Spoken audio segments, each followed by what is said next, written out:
Hey guys, thank you so much for stopping by, joining us for this conversation with Sheridan Voysey and what's going to also be a Q&A chat as well. I'm Laura, I host the afternoon show at Hope 1032. I do a bunch of other things around the place. I do our film reviews, I do a bunch of our web content as well, but tonight we have the privilege of chatting with author and broadcaster Sheridan Voysey, who, if you have listened to Hope for a little while, you may remember the days where Sheridan actually worked here with us hosting an amazing program called Open House, doing some really in-depth interviews and talking about some of the really significant cultural conversations happening in our world. And in a way, he's continued doing that over in the UK. He lives in Oxford. He is part of a program on the BBC called Pause for Thought. He hosts that. He's authored 7 books, one of which we're going to chat a little bit more about tonight, called Reflect with Sheridan Voysey, and he is husband to his beautiful wife Meryn. He is a self-confessed puppy lover now with his dog Rupert. So Sheridan, thank you so much for taking the time to chat with us. So good to be with you, Laura, and always love our conversations. And I'm looking forward to this one as well, because I think we're going to have some fun. And yes, I miss the Hope 1032 team, but I love moments like this when I can kind of get back together with you. Yeah, it's kind of fun. I feel like we have had the chance to catch up in some pretty cool ways in recent years. And even this year, which has been kind of wild, you've found a way to, I think, still bring a lot of encouragement to people with this book, Reflect, and being in the UK, being in Oxford. What's it been like for you? Because we hear that, you know, the UK is a really tough place to be at the moment. Yeah, well, yesterday we came out of our second lockdown, but now we're going into a tiered system. So it means region by region, there will be mini lockdowns, if you like, depending on how bad your region is, still with COVID. We're still seeing new cases in the tens of thousands per day. We're still hovering around the 300 deaths per day. Wow. So all I can say is that we look on from here, we look on Australia with great envy, what you've been able to do and the way you've been able to keep the death count and the cases count so low is the envy of many countries. So, you know, forget all the conspiracy theories and all the people kind of waving flags saying, oh, it's taking away our rights. You've been able to beat this so well, and the rest of the world is still looking on you and saying, we want a bit of that. Yeah, well, you're welcome to come back anytime. And I think while we realise, and I know this for me, I think, oh my goodness, I'm so fortunate. We're so fortunate to be in Australia. You do look on at other countries and just go, oh my goodness, what's going to bring solution to this and how we can help. But as you talk about in this new book, reflection has become something that is really important to a lot of people, and most of us will have taken time, I think, to reflect on our lives in a way that up until this year maybe we hadn't. Why did you want to take the time to look at this idea of reflection, of pausing? Why was it important to you to open up the conversation? Yeah, well, in general, our culture is one of hurry and productivity and efficiency and do more and do it faster and do it by tomorrow afternoon. That's our general Western culture. That's come about through a number of kind of ways, number of influences. But then when you add in something like the COVID crisis that we've had this year, you kind of go, well, hang on a sec, Sheridan, weren't we all kind of sitting at home doing nothing for a period of time? Even if you were physically stationary, actually all the psychologists will say that your subconscious was going a million miles an hour trying to process all the what used to be simple things like going and getting your groceries and schooling your children and working suddenly became more complex because you had to talk about and think about wearing your mask and queuing up at the supermarkets and homeschooling your children and then working from home, doing Zoom calls, those kinds of things. So we had this huge upskilling experience that we had, let alone all the other fears that we had. My friends and my loved ones, were they going to come down with COVID? Am I going to be losing anybody? Yeah. I mean, certainly within our circles, we've already lost 2 or 3 people just within our circle. These are fathers, grandfathers and others who otherwise we would not have lost. Yeah. So there was that fear as well. So we've got the general kind of rush that is part of our Western culture, and then we've got the busyness that's happened psychologically from COVID. It was time to talk about rest and reflection. Yeah, and it's interesting that you frame it that way, that psychological busyness, because I think that would be one of the things that's caused a lot of people to feel just so on edge, and those feelings of uncertainty, of realizing you're not in control, it just amplifies it, particularly in this year when you don't know what the outcome's going to be. But those aspects of our culture where we tend to rush, where we tend to hurry, why do you think that is our default? How have we got to a place where rushing, where hurry is just what we do, kind of without question? There used to be a home improvements store just near me, and in its paint department, it has this big green button. And if you needed help with your colors or something and nobody was there to help, well, then you'd press this green button. It would trigger off a timer, and if an assistant hadn't come to help you within 60 seconds, you got a discount off your paint. Wow. That is part of the reason why we are rushed. Because we as consumers like to have fast, efficient, speedy service, and so we love the green button. But we also play the assistant who comes rushing around the corner. She's sweaty-faced. She's had to wrap up with a previous customer. She's worried about getting in trouble because if she goes over 60 seconds, who knows what kind of penalties she's going to face. Yeah. Her numbers are going to be down. And so the customer service qualities, if you like, the tactics of the home improvement store have infiltrated our culture. And so that's a part of all of our lives. You talk to any lawyer and know that there's a culture amongst that community that if you don't work late every night, well, then maybe you're not going to be partner material. So we just kind of have gone up and up and up with the speed and the output that we're supposed to give to reach this kind of level of excellence. And then that's just filtered down. Many people will know of that experience on a Saturday afternoon where you're finally relaxed, you've done the things that you had to do in the morning or whatever, and you might even feel guilty for resting. Yeah. It's just like I should be doing something. I should be doing something. Well, I think that's an echo of all of this. We have built it in to do faster, more productive work, and then it seeps into our rest time as well. And that resistance to waiting that you mentioned, whether it's being in the queue at your Bunnings, your hardware store, whether it's sitting in traffic and just having to wait at a red light, it might seem like an obvious question, but why do you think we resist waiting? Why don't we like those moments where we're stopped or where something else is causing us to pause? We're so goal-oriented, aren't we? I have to reach where I'm going in the time that I've set myself for it.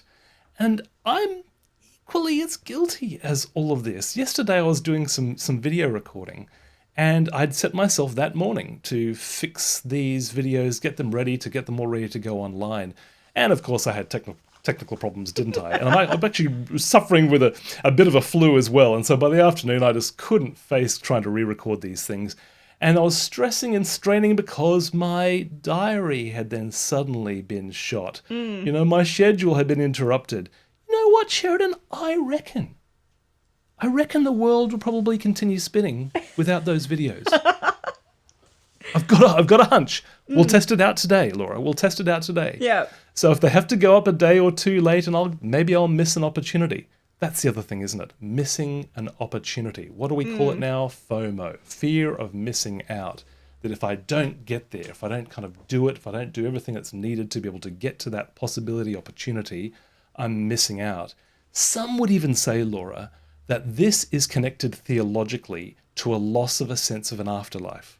Because if you don't have any kind of concept that our life will continue on beyond our 80, 90 years, whatever we're going to be given, then you have to cram and pack this life with as much as you possibly can. But what if life continues on after those 80 years in whatever way we understand it's going to be, whether it's after a physical resurrection, whatever.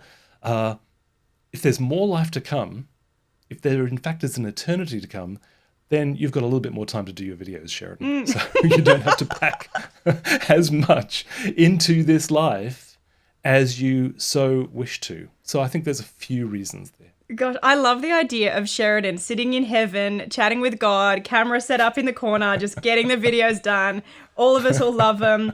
Mentioning that idea of how goal-oriented we are, where does that come from? I mean, I'm really asking you things that kind of dig at the core of our psychology, perhaps, but I think, is it culture that tells us to cram everything in to be goal-oriented, or do you think that's actually an innate human quality that we need to have something to aim for? Great question, Laura.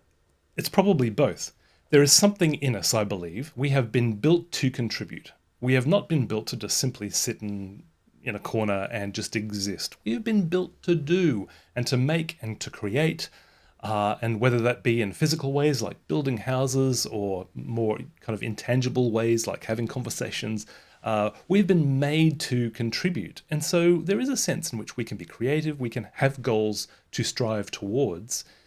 We are made to grow, and goal orientation is part of growing, like sunflowers reaching up for the sun. We are meant to be kind of growing towards something, becoming bigger. So there's something absolutely perfectly good, in fact godly, about being goal oriented and growing.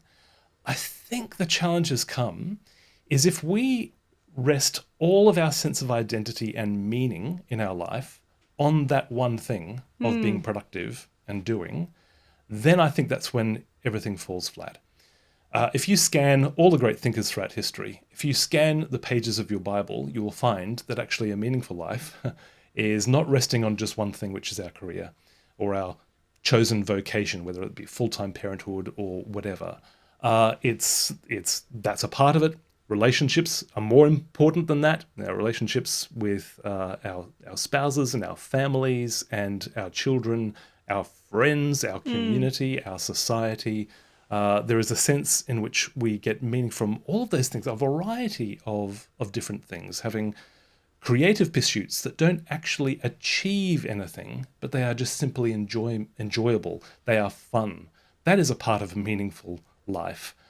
Being able to recycle some of the difficulties that we have into some sort of meaningful service to others, some sort of meaningful offering, that is part of a meaningful life. So when we strip it all away, when we focus as we do, just solely on who are you, Sheridan? You are a writer, speaker, broadcaster. It's all down to my career. Well, then I've got to focus on that as much as possible, don't I? Because that's all I have. But no, Sheridan is also a husband, and he's a brother, and he's a son, and he's a friend, and he's an uncle, he's a nephew. There's a whole variety of identities that I have, and that broadens it out a little bit. So I think part of it, and this also kind of would relate to parenting as well, is that parents who then put their children through all sorts of extracurricular activities after school, and so every day the kids are going off to something else, and then in the evening they're having their maths tutors, and then on the weekends, they're learning flute. And their schedules are so cram-packed. What is that? That's a desire for the best for your child, yes, but sometimes it's a desire that it's a fear that they might miss out, might miss out on that productive role in society, not be top dog.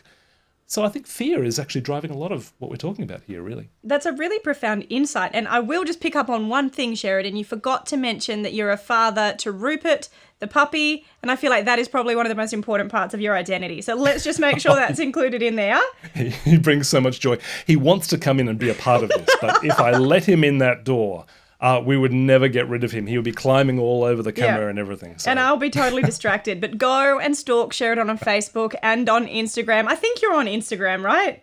Maybe? Mm-hmm. And then Rupert will be there as well with his cute fluffy ears. But in talking about your own life and the times where you've felt the need to reflect, what have been the times of your life that have caused you to pause and to cause you to reassess what's going on in life? Oh, goodness. I've had 2 very defined moments, maybe even 3 defined moments where I was on the verge, if not just teetering on about to fall over into burnout. And one of them happened back in the early 90s when I was at Bible college. And I was a student leader, and I was also learning the trade of radio back then. So I was volunteering at a local radio station. I was then doing a part-time job in the evenings to earn money. I was doing so many things, and I was not sleeping. And that went on for a few weeks. And then finally it got to the point where midnight one night, I hadn't slept for weeks properly, and I just picked up a duffel bag and I whacked in some clothes, and I left the college where I was staying, drove an hour home, because I was really on the verge of losing it. And then I basically crashed at my parents' house for about 3-4 weeks, I think. Took time off everything. I had to basically just cancel everything that I was a part of. And when I had to kind of unpack that, what was going on with all of that? Well, a good deal of it was that I thought I could do so much more than what I actually could. Secondly, I wasn't suited to dormitory life. So living with somebody else just wasn't a good thing, because if they snored, I wouldn't sleep the whole night. But thirdly, I was comparing myself to our principal of the college.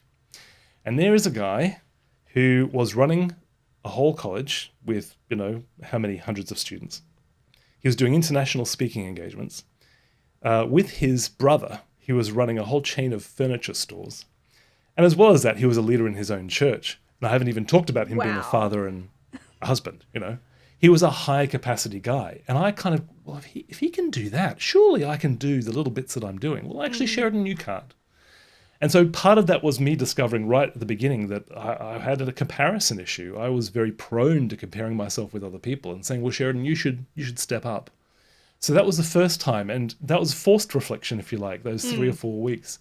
And that was, I think, probably one of the first times I really discovered the power of journaling, just kind of writing out everything that was going on. And then over time, being able to sort out what was going on. And then there was another time a few years later when I went to work as a youth pastor. I only lasted 18 months before I was on the verge of burnout again. Teenagers will do that to you? Yeah, that's right. They will. Teenagers will do that too. All the former youth pastors, stick up your hand and say amen. You know what I'm talking about. And again, just working out what my limits were, what my capacities were and weren't. And then there was a time only about 2.5 years ago, where I was finishing the last book, The Making of Us, and which I still feel is probably my most important book. And yet it was so difficult to write. And on top of that, I had so many other deadlines and so many other things that were just piling on. And I tried to get out of as many things as I possibly could. But there were some things I couldn't get out of without really letting other people down. And I was scheduled to speak at this big event here in the UK called Spring Harvest. I was sitting on the front row ready to go up on stage. And I thought, I'm going to faint. Wow. And it was, again, just pushing too far, pushing too hard. And that, thankfully, I was able to pull back in time, that wasn't a problem. But as a result of that, a friend actually said, Sheridan, what is stopping you from taking a sabbatical? From taking 3 months off right now and just having some time to reflect. And actually, the time was right for that. I hadn't had that in 20 years of ministry, and so it was time for me to kind of have those times of just being able to do some scripture reading and some praying and some reflecting and some journaling and some playing with Rupert and all of those things that restored me. So that's a long answer to your question, but yeah, I've been on that verge a couple of times where you realize, you know what, Sheridan, you're living at a pace that is beyond what your capacity is. That idea of burnout, it's not really an idea, it's a reality for so many people. Why do you think that to achieve success, if you're somebody who is a Christian, particularly, a lot of our viewers probably are, it's likely you've got that thing that you feel like God has called you to, that thing you're meant to go after. For you, very much being an author, a speaker, doing all of these things, a husband, that comes from, to a degree, the thing that you feel God's called you to do. In chasing after that, though, so many people get to a position where they are burned out.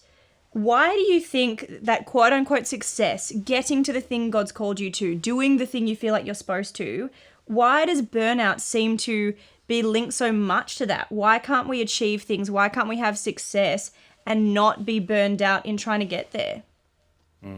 Well, the broader answer to your question is Genesis 3 and the fall of humankind. And so all of our pursuit of doing anything is always going to be tainted by problems. So that's the broader answer to your question. More focused is, I think, echoing some of the things we've already touched on, is that sometimes we can run ahead of God. What did Jesus say? He talked about, take my yoke upon you. My burden is easy. It's light. And a yoke, for those of us who haven't got a farming background, is just a piece of wood that joined two oxen together. And it would allow them both to walk together and carry the load together as they were kind of moving forward. If you put unequally built cattle together, then the problem would be that one would drag and the other one would be dragging the other one. So there'd be a problem there. And Jesus is saying, no, I'll come alongside you. We'll join together and we'll do my work together. But it's an easy load. And so that doesn't mean that it's simple. It doesn't mean that it doesn't require effort. Always requires effort. But I think sometimes I've got to remind myself, hang on, if this is becoming too striving, this is so much that it's being driven by my own effort, my own energy, then I think there's a problem there. When we are flowing with the call of God, there is some degree in which He is doing the work and we're just kind of picking up the pieces. Again, there is effort involved, but I think that's a good deal of it. And the other thing I think related to that would be that then we forget the rhythms of life. And that's because we're also shaped by our Western culture, where we used to have, it used to be very dominant. Everybody would have a Sunday off. There would be no shops open. Now the shops are open. We can do whatever we like, really. Shops are open 24 hours in cities like Sydney. We can shop at 3 o'clock in the morning. That never used to be the case. We used to be forced into having these big periods in our life, in our day, in our week, in our months, in our years, where we couldn't do anything. But now we can.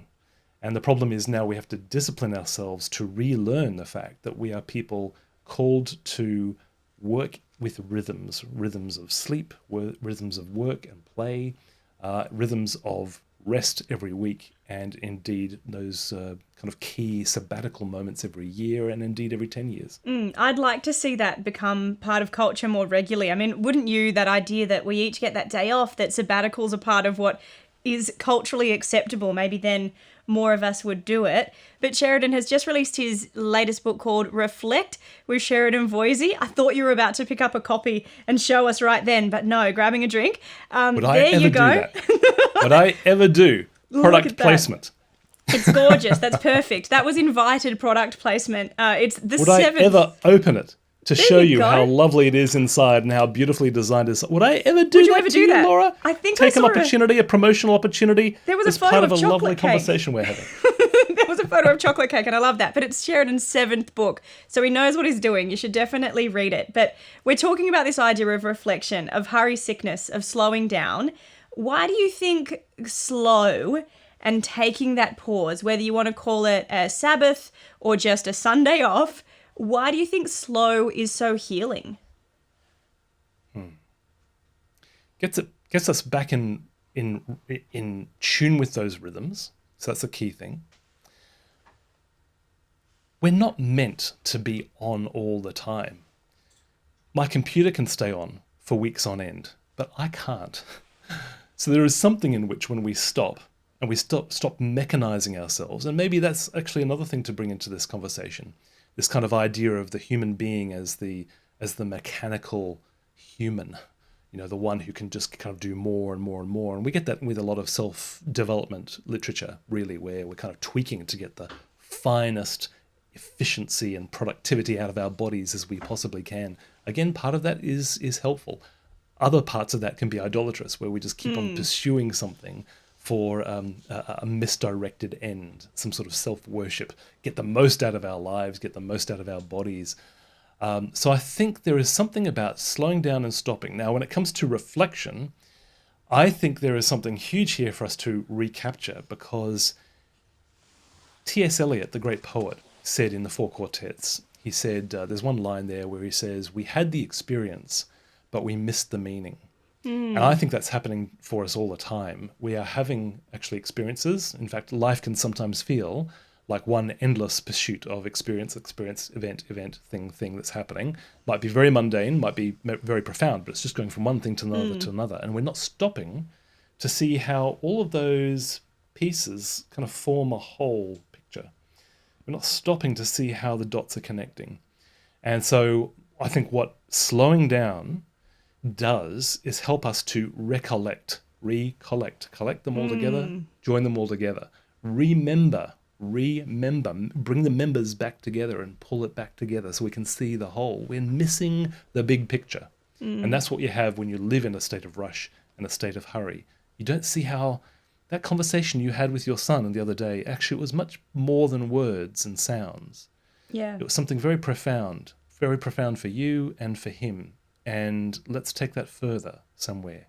that experience you had with that person when you were going and getting your groceries this week. There was something in that.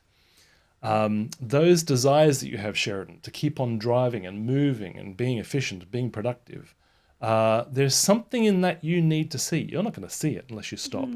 So I think that's what reflection does. It gives us a moment to let the murky waters settle, Yeah.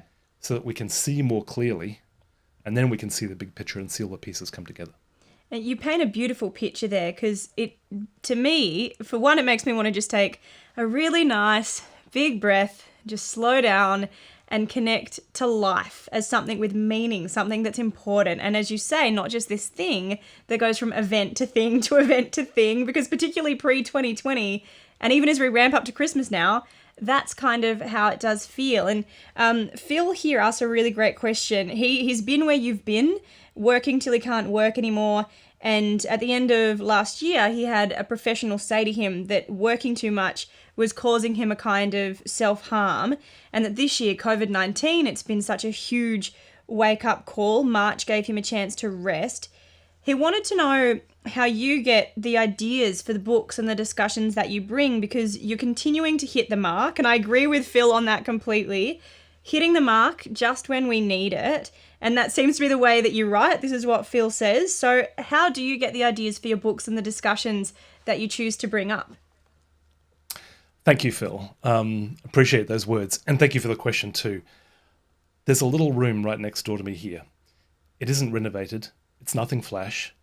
All it has in the corner, apart from a bed and some, pretty shabby things, on the walls, all it has in the corner is an old kitchen chair. That's my little inner sanctum. That's my little holy of holies, the place that I retreat to reflect. Now, it's gotten to a stage where I cannot start the day without having this reflection time. And for me, that's prayerful reflection. It's not just simply allowing the bits to come together in my mind. It's saying, God, open my eyes and my ears to see what I need to see and hear. It all happens in there. Pre-COVID, it happened at a cafe where I have that time where I go and I'm in a restful place. I can't do it here in my study because I'm surrounded by books, computers, to-do lists, everything that is subtly screaming to me, do more, Sheridan. You've got work to do. I have to go next door, go out into the backyard, go to a cafe, and then I take one of these. This is a simple, cheap, hardcover A5 folder.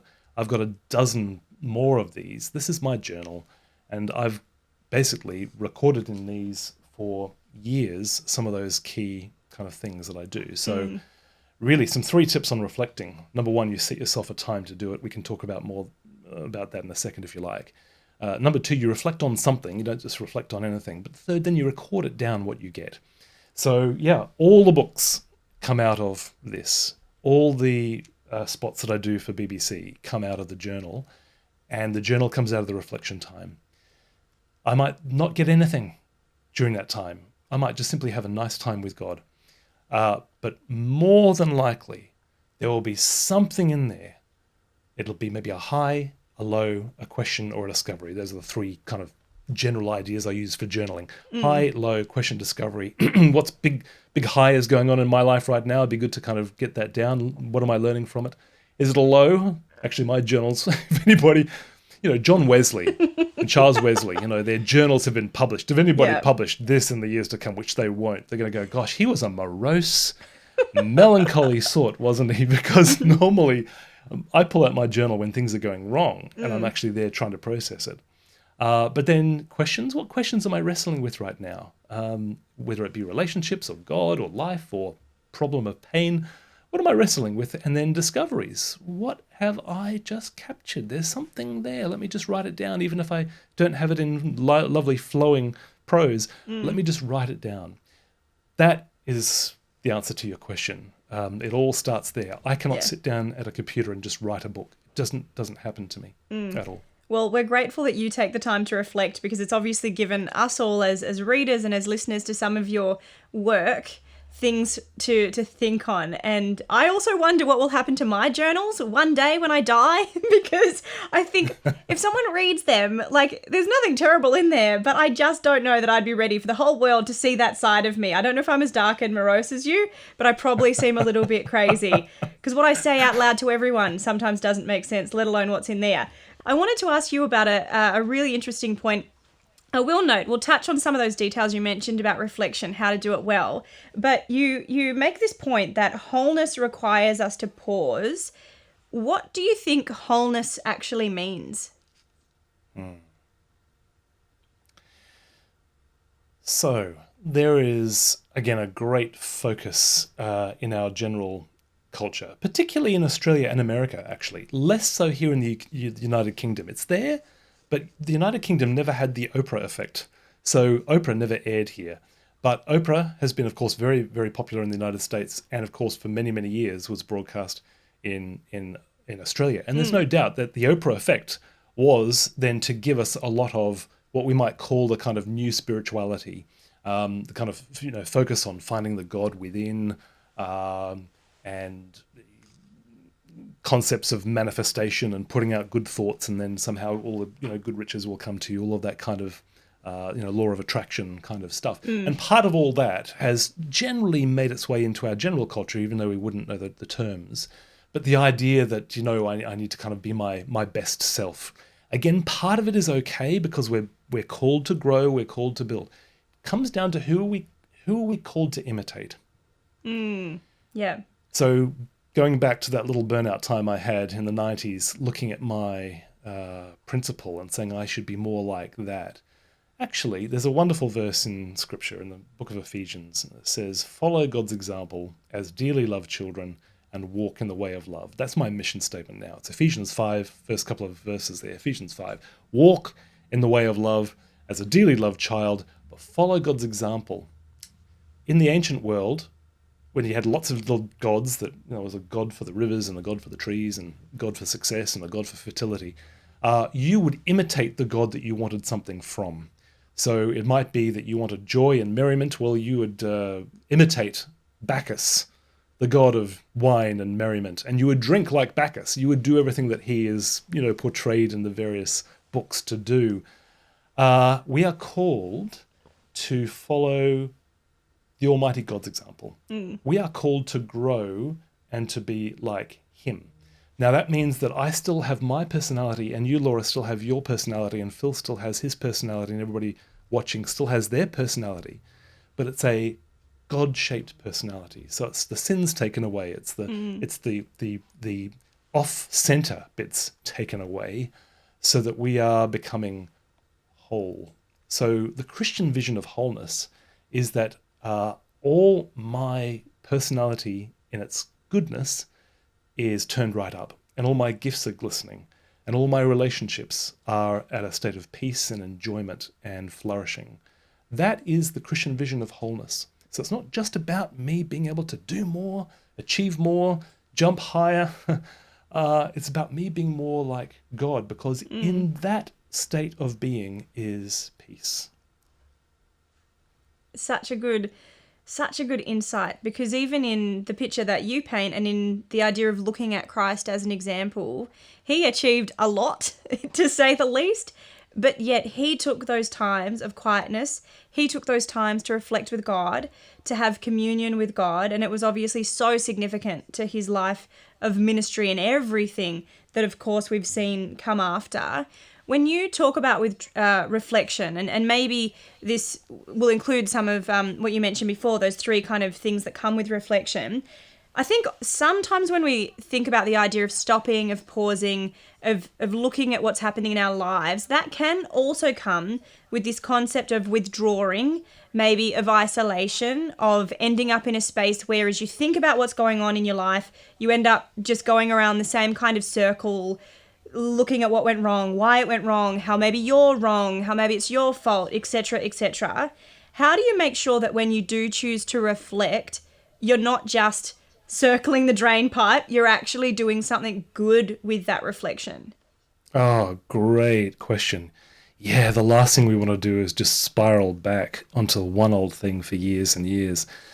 Okay, well, a couple of ideas. We don't just allow our mind to go anywhere at once, because otherwise it probably will just spiral around some of those, historic hurts. And that doesn't help at all, does it?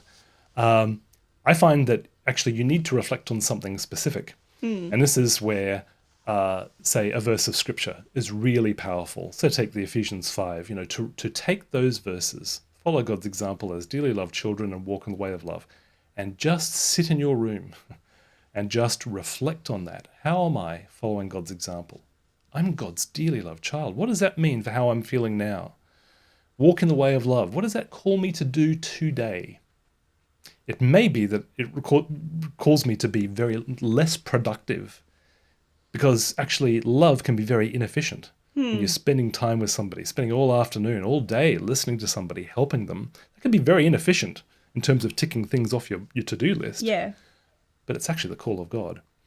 Now, it might be a verse of scripture. It might be nature.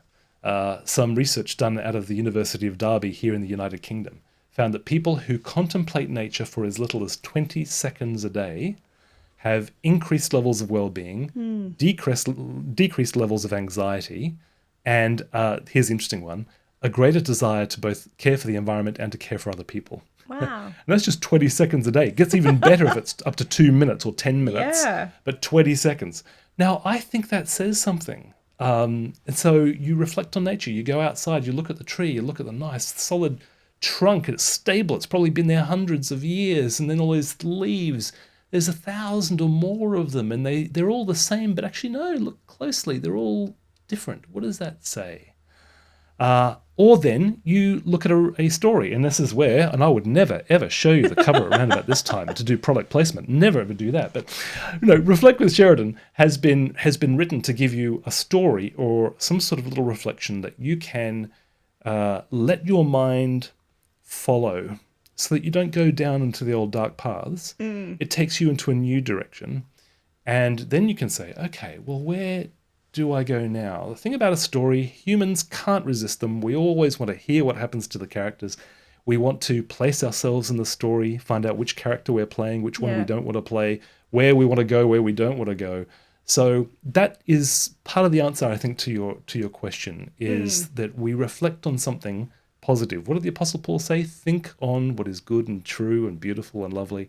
So we are focusing on something, not just letting our mind run riot. Yeah, you're creating a guided kind of time, a guided sort of space. And ideally, hey, if you can do it in a nature-filled backyard or along a walk, it sounds like that's going to be even better. And one that I wanted to ask you, particularly in this year where I know for myself, I set out in January, I had particular plans, travel was part of that, there was lots that I was going to do, learn, grow in, etc. And for sure, I've learnt and grown in other ways, but it's been in a much more contained space. There's just certain options that haven't been available to me, much like everybody else. There's things we just haven't been able to do. If you're in a space where you are reflecting on life, maybe it is this year, maybe it's previous experiences, and part of that reflection involves the realization that life hasn't gone the way you planned, that this year hasn't looked like the way it was quote unquote meant to. When you've got a kind of brokenness within your reflection, how do you reset? How do you regroup from that and kind of get life back on track in those times where it feels like it's just completely derailed and off course? I read some interesting research earlier in the year about all of those kind of unfulfilled goals that you were just talking about there. You had all these plans for the year and all the things that you wanted to do and everything. And actually what they say is that those stick around in the back of the mind as incompleted tasks. And so one of the best ways to start moving forward is to actually just write a to-do list. Is to actually write down all those things that you wanted to do this year, and then by writing them down, somehow it gets it off the soul and it puts it onto the paper. It kind of lifts it off and just say, okay, these are the things I wanted to do. I wasn't able to, but here's what I'd like to do when the opportunity allows me. So just be able to do that, then you can kind of get it off the mind, put it away. It's not gone. It's recorded. It's down there. And this again is a flying the flag for journaling. Just putting it down on something or typing it up on the computer or something for you that gets it there, so it kind of takes it as an incomplete task that's hovering around the back of the consciousness and then puts it into a future task to do. Completely different thing. So that would be the first thing. And then I think secondly, this opportunity, and we have to face it as an opportunity. I think face it as a quest. I was once approached by a lady and her daughter, and the daughter would have been in her mid-30s, and the lady was older. And they came up to me after I'd spoken at a conference, and I was speaking on a previous book, Resurrection Year, how God can turn broken dreams into new beginnings. And this couple walked up, and the girl was too distraught to talk, and the mother said, "This is my daughter Kate. We're wondering what you might have to say to her situation. 2 months ago, her husband was arrested for charges of indecent dealing with children, including their own daughter and a number of other children. Since then, Kate has lost not just her husband, but also her friends, who somehow think that, they don't want to be part of it. She's lost her daughter, who thinks maybe she was somehow complicit. And she's also lost her church, who don't really know how to deal with this thing, how to cope with something like that. Nobody really wants to be sullied with this topic. Here's our question, Sheridan. What good thing could come out of this?" Jeez. I went, Jeez. No pressure. no pressure. And the last thing you want to do for people in extreme pain and crisis like that is come up with some sort of platitude. So I started praying quietly in the back of my mind, please, God, give me something for these people. And then did the other godly thing that you have to do in a situation like that. You stall for time. I asked some questions, just tell me a little bit more about the story, just so I could just have some time to get something. And then as she was telling me a little bit more about her life, etc., then it started to happen. There was this little thought that started to crystallize into an idea. I said, Kate, the sense of broken trust for you must be horrendous. Your husband has broken your trust. Your friends have broken your trust. And that's when Kate said, yeah, my church has too. For the first time she spoke, yeah, my church has too. They haven't supported me. They don't know what to do with this. And that's when it happened. I said, Kate, what if? What if you were to treat this crisis as a quest? And what if you were to go on a journey with God and learn how to rebuild trust in other people again? And what if you were to journal your highs and your lows and all the things you learn about that? And there will be some lows. Sometimes you're not going to be able to trust people again. It's going to be a quest. You're going to be, over a period of time, going on this journey, trying to find the answer, trying to get to the destination. But I said, if you did that, I think then you would have a lot of riches to be able to help for other people and pass on to other people who've had their trust so badly broken. And it was one of those moments where the mother looked at the daughter and the daughter looked at the mother, and the daughter then said, yeah, maybe I could. And it's always stuck with me. Crisis moments like this, when it feels like our life is upside down and, hey, could you get anything more disturbing than a situation like that? That in the hands of God, when we place them into the hands of God, they can become quests. They are not meaningless. They can become opportunities to recycle the rubbish that is in them, and to learn and to grow ourselves in ways we otherwise never could, and then to have some riches to be able to pass on to other people who are going through their deepest, darkest moments. That is one way that we can see moments like this turned around into something good. You touch on something really significant there, and I think in not wanting to say a platitude in that moment, you also make us realize that the good that can come out of something isn't necessarily something easy, because having to go on a journey with God and rebuild trust, that's a good thing, but that's not an easy thing. And so maybe for some people this year, the good that's going to come out of this year may be restoring relationships with family, because you've got to have time around the table, those sorts of things that are a nice addition, but that's not always easy. So thank you for that insight, because I think it's a really rich one. And I just wanted to touch on Callista's comment. This is more of a comment than a question, but maybe you've got a thought to contribute to this. She says that we see artists, we see sports people, CEOs always on the go with many wins and achievements in life. What you're asking is really counter-cultural of these examples, slowing down instead of achieving. And it seems that they don't really rest. Many pastors, many Christians manage to find that work-life kind of balance. And Callista mentions it would be interesting to discover how those people reflect. And some books, she mentions Obama's memoir might give us an insight to that. Your book might give us an insight to that. Reflect with Sheridan Voysey. But do you have any thoughts on how many times do we get the product placement? I love that. You could probably play some kind of game with that. It's totally invited. But do you have any thoughts on that? How these hyper successful, really admired people, they don't seem to rest, but they do seem to have these lives that look brilliant and that so many people aspire to. Look, I came to a real realization about this with the last book, The Making of Us, when I started looking into the lives of these people who we celebrate in history. Here's the thing. That CEO, that sports person, that celebrity that you're talking about, you see them. What we do not see is the 100 people in their entourage behind them. So, okay, great. Barack Obama's memoir. I haven't read it, but I'm sure it would be wonderful. For a long time, he has had a number of people around him as staff. When we all, and this is a big thing for church leaders too, by the way, when we look at the really high level church leaders with the huge churches, not only do they have a PA, they've got executive pastors, they've got media people, they've got all sorts of people around them that we don't see, because what do we see on the website? What do we see on the video? We see their one face. Sports people have all sorts of nutritionists and coaches and personal assistants around them. The reason why they're achieving so much is because of a huge team that we do not see. In fact, sometimes they're larger than we can even imagine. So take a step back and recognize that when we compare ourselves, which is part of the problem with Instagram and the Instagram world that we're seeing, all the research is pointing to the more that you're on social media, the higher the levels of discontent with your life. And of course, for young girls in particular, the higher the levels of very damaging views of themselves. But you see that pretty face. But what you don't see is the makeup artist. And you don't see the fashion designers. And you don't see the stylists. All those people around them to make them look good. You don't see the photographer. All these hidden people.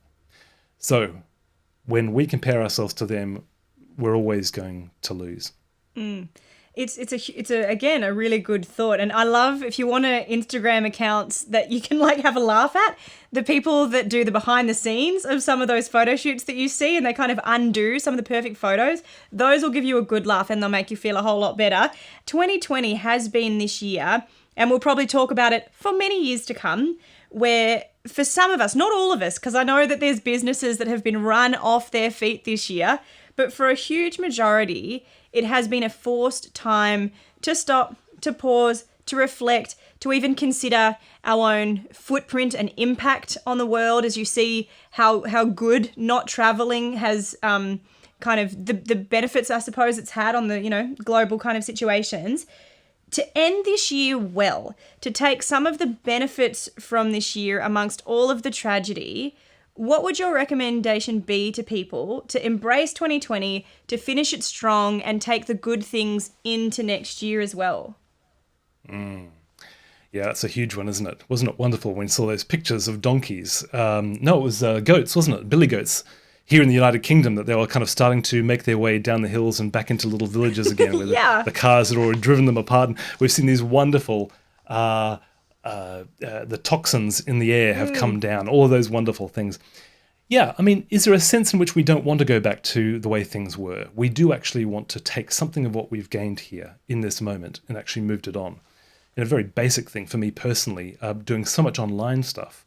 This has been a whole area I wanted to do and never had the opportunity to do it. This year, been able to do it. So it's been a new thing to take on. And I believe I'll take that on into the future years as well, doing online seminars and things like that. So there'll be something in your life that has actually been very beneficial. Maybe it was like some friends of ours who said furlough was the best thing because finally they actually did stop and rested and they had opportunity to read books and things. And they had more time with their children. Speaking to somebody else who said, I loved homeschooling, which was a surprise to me because most of the people I know found it very difficult. Yes. But they said, I loved it. I had opportunity to have more time with my children and they seemed to be better behaved. So again, take some time to reflect on that could be a line for you to reflect on. what has worked well this year, and then journal that down, and then specifically, intentionally, look at how you can expand that into next year. If we don't, next year we'll just go back to normal. Our lives will go back to the way they were, and we will miss any inherent gains that we could have made through this moment. And we've all shared this year, so maybe we can just make this joint agreement that if someone says to you next year, I just want to keep some of the good of 2020, we'll go, okay, yep, no worries. You can say no to coming to my party. I get it. You're keeping the good of 2020. And I'll tell you what, Sheridan, one of my favorite things of this year has been, for one, we got what we're calling our COVID cat, Louie. He's a little black, beautiful, golden-eyed cat that we would not have if it wasn't for COVID. I'm a dog person and I now own a cat. I've taken up cross-stitch. I'm onto my 10th one, I think. I would not be cross-stitching if it wasn't for COVID. Wow.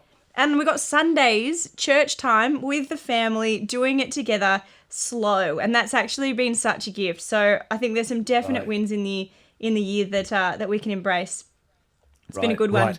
And you've had enough time to actually set a new habit. What do they say? At least it's a minimum of 6 weeks to set a new habit. So you have had enough time to be able to let that new habit kind of embed in. Now, keep it up, because those are wonderful things, wonderful restorative things to take into 2021. Yeah, the habits are locked in. And Sheridan, thank you again. I know you're in the UK, so enjoy your day. May it bring good things. And everybody, grab yourself a copy of Sheridan's book, Reflect, with Sheridan Voysey, that beautiful one there. It's got a whole bunch, 70 or so stories that you can use to guide your reflection time. So hopefully you get some good things out of that too. And enjoy the pictures. It comes with pictures if you prefer pictures over words. Sheridan, thank you again. Thanks, Laura. A wonderful conversation. I'll be taking notes in this conversation, by the way, because of your good questions. So there we go. I'm going to be reflecting on our conversation about reflection. My pleasure. There's something very Inception about that. But you have a good day and we'll see you next time. Very meta. Bye. See ya. Bye.